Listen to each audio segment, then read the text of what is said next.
Hello students. आज हम लोग जो है एनसीईआरटी इंटीग्रेशन की 7.5 एक्सरसाइज स्टार्ट कर रहे हैं।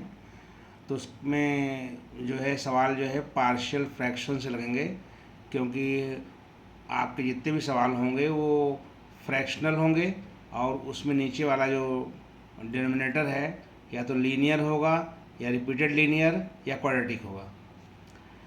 फिलहाल शुरुआत में लीनियर फैक्टर्स हैं। तो सबसे पहले जो पहला क्वेश्चन है x upon x plus one x plus two है। तो हमने जो है इसको i मान लिया, dx लिख दिया, इंटीग्रेशन लगा दिया। उसके बाद एक लाइन हमने लिख दिया कि चूँकि दोनों फैक्टर आप देख रहे हैं x plus one x plus to दोनों ही डिनोमिनेटर के फैक्टर्स हैं और लीनियर फैक्टर्स हैं। तो ये लिख दिया इसलिए कि since both factors of denominator are linear factors so let x upon x plus one x plus two is equal to a upon x plus one plus b upon x plus two. Equation number 1 डाल दिया। अब हम a और b की value निकालेंगे। तो a और b की वैल्यू निकालने का ट्रिक ये है कि आप जो है a का जो अपॉन में है उसको जीरो कर देंगे तो x की वैल्यू -1 मिल जाएगी। अब ये -1 वैल्यू जो है इधर लेफ्ट साइड में आप ऊपर रख देंगे x के पास और x प्लस टू के पास रखेंगे। जहाँ से मान निकालते हैं वहाँ नहीं रखेंगे, ये ध्यान देना है। तो x की वैल्यू मैंने यहाँ -1 रखा और यहाँ -1 प्लस टू रखा। तो ऊपर -1 देखिए यहाँ दिख भी रहा है, -1 अपान -1 प्लस टू। तो दो में से एक घटाएंगे, एक आ जाएगा। ऊपर -1 है तो -1 अपान 1 जो कि -1 हो जाएगा। ऐसे ही दूसरा वैल्यू निकालना है अगर मुझे, तो हम x प्लस टू को जीरो करेंगे तो x मान -2 आएगा। तो अब हम -2 यहाँ रखेंगे, x में x प्लस वन में। तो यहाँ रखेंगे तो -2 आ जाएगा और यहाँ रखेंगे तो -2 प्लस 1 आ जाएगा। दिख भी रहा होगा आपको, b is equal to -2 upon -2 plus 1। तो नीचे वाली चीज़ -1 हो गई और माइनस ऊपर भी है तो माइनस माइनस कट जाएगा, 2 आ जाएगा। तो जब a और b दोनों का मान मिल गया तो लिख देंगे therefore i is equal to integration, पहले a की value -1 upon x plus one plus फिर plus integration b upon x plus two यानी 2/x प्लस टू dx। तो पहले वाले का a1/x टाइप का है तो log mod x प्लस 1 हो जाएगा, दूसरा वाला भी mod x प्लस 2 हो जाएगा और दो जो है कांस्टेंट को इंटीग्रेशन से बाहर रख देंगे। बाद में जो है माइनस log x प्लस 1 पड़ा रहेगा ये, और जो दो दिख रहा है उसको मैंने पावर में ले लिया, log x plus 2 whole square plus c where c is the integral constant. इस तरह से क्वेश्चन नंबर 1 पूरा हो जाता है। क्वेश्चन नंबर 2 है let i is equal to x square 1 upon x square minus 9 है। 9 को मैंने ब्रेक कर दिया 3 स्क्वायर में, तो ये टाइप हो गया 1 upon x square minus a square d x. इसकी वैल्यू होती है 1 अपान 2 है log mod of x minus a बटे एक्स प्लस ए होता है। तो यहाँ पे हो जाएगा 1 upon x square minus 3 square में ए का काम 3 कर रहा है तो 1 upon 2 into 3 log mod x minus 3 upon x plus 3 plus c where सी is the integration of constant of integration, constant of integration. और फिर बाद में 3 में 2 गुणा कर देंगे 1/6 हो जाएगा, लॉग मॉड एक्स माइनस 3 बटे एक्स प्लस 3 प्लस सी हो जाएगा। फिर क्वेश्चन नंबर हम लोग तीसरा करते हैं let i is equal to integration 3x minus 1 upon x minus 1 x minus 2 x minus 3। तीन फैक्टर्स लीनियर तीनों हैं।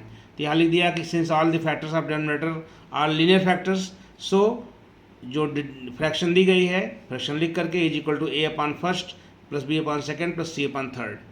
दिख भी रहा होगा आपको।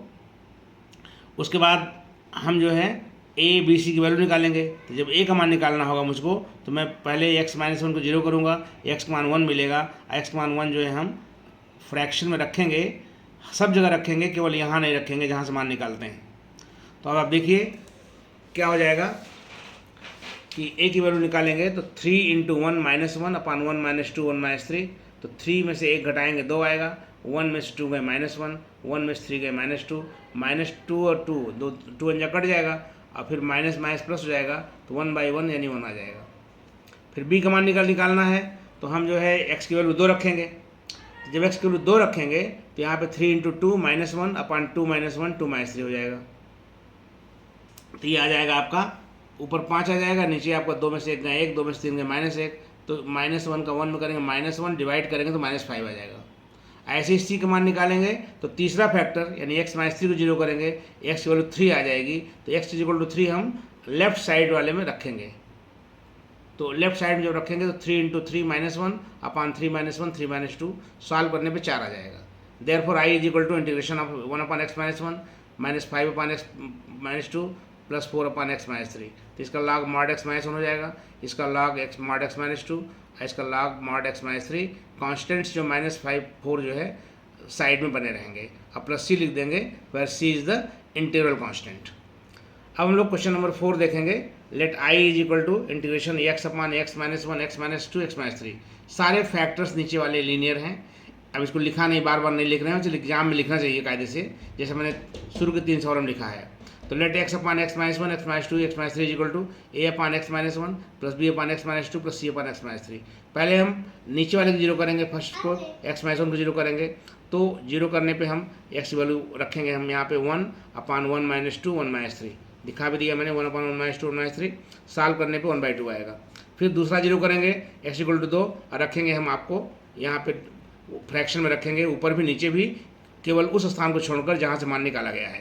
तो x में रखेंगे, x-1 में, x-3 में, तो ये वैल्यू -2 आ जाएगी। इसी प्रकार से तीसरा फैक्टर जीरो करके हम c का मान भी निकाल लेंगे, जो कि 3/2 आ जाएगा। सारे मान जब मिल जाएंगे तो इसलिए i इज इक्वल टू हम लिख देंगे, पहले a की वैल्यू 1/2 बाहर निकाल कर dx/x-1 कर दिया, फिर b की वैल्यू -2i है तो -2 बाहर निकाल कर 1/x-2 कर दिया, c की वैल्यू 3/2 उसको बाहर निकाल कर dx/x-3 कर दिया।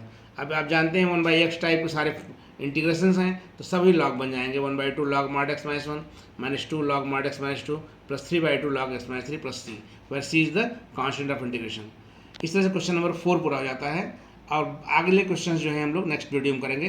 Thank you very much today.